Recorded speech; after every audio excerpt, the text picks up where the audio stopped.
Today I want to show you something that almost no one has ever seen.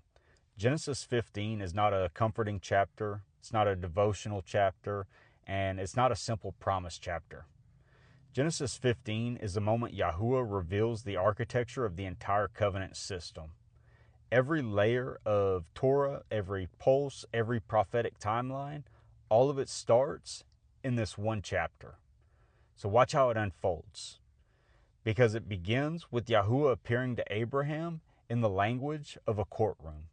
Do not fear, I am your shield, your reward will be very great. This isn't emotional comfort, this is legal positioning.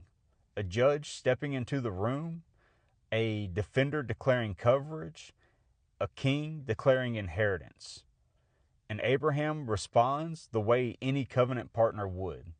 He asks for clarity. How will I inherit anything when I have no son? This isn't doubt.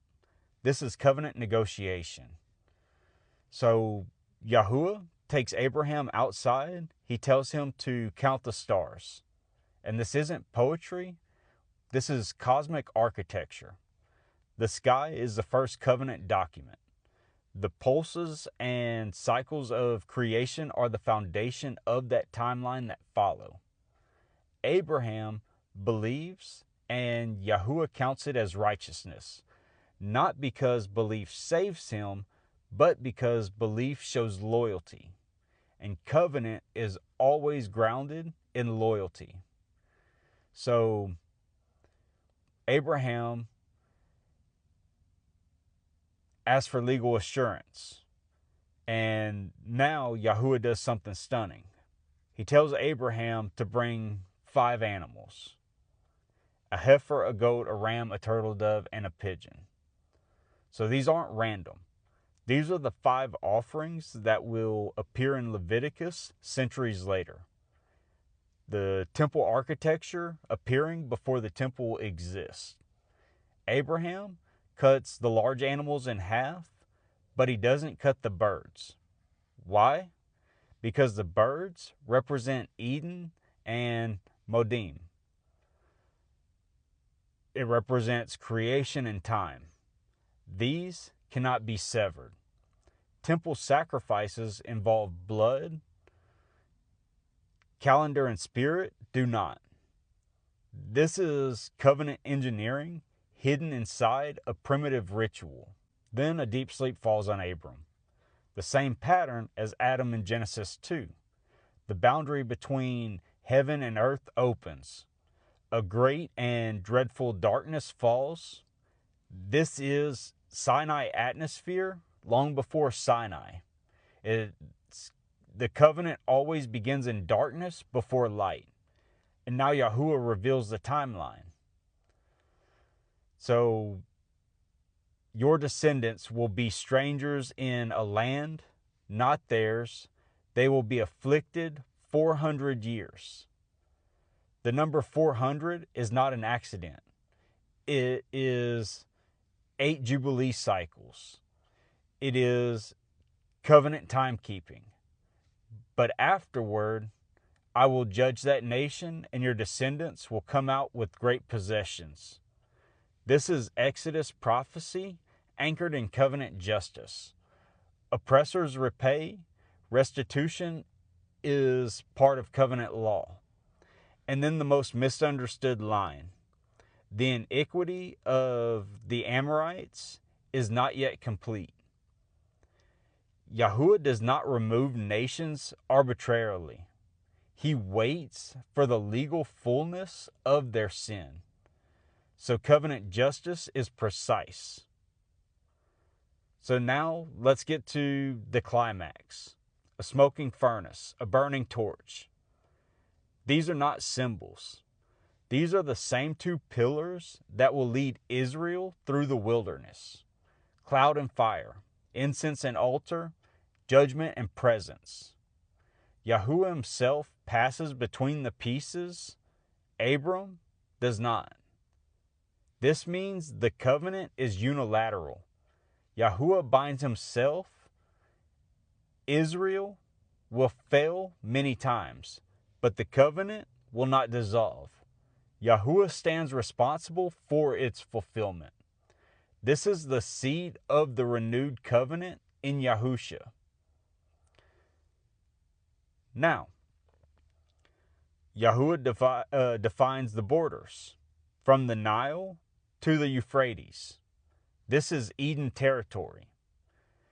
This is restoration territory. This is the final map that reappears in Ezekiel's visions of the renewed land. The 10 nations listed aren't historical trivia. They are legal occupants under specific time cycles of judgment. And Genesis 15 ends with a legal decree, not a poetic promise. A real covenant, a real land, a real timeline, and a real architecture. So let me summarize what just happened. In one chapter, Yahuwah reveals temple architecture through the 5 offerings. Modim and Eden layers through the uncut birds. The Sinai lawsuit structure through darkness and judgment. Jubilee math through the 400 years. The pulse architecture is embedded in every detail.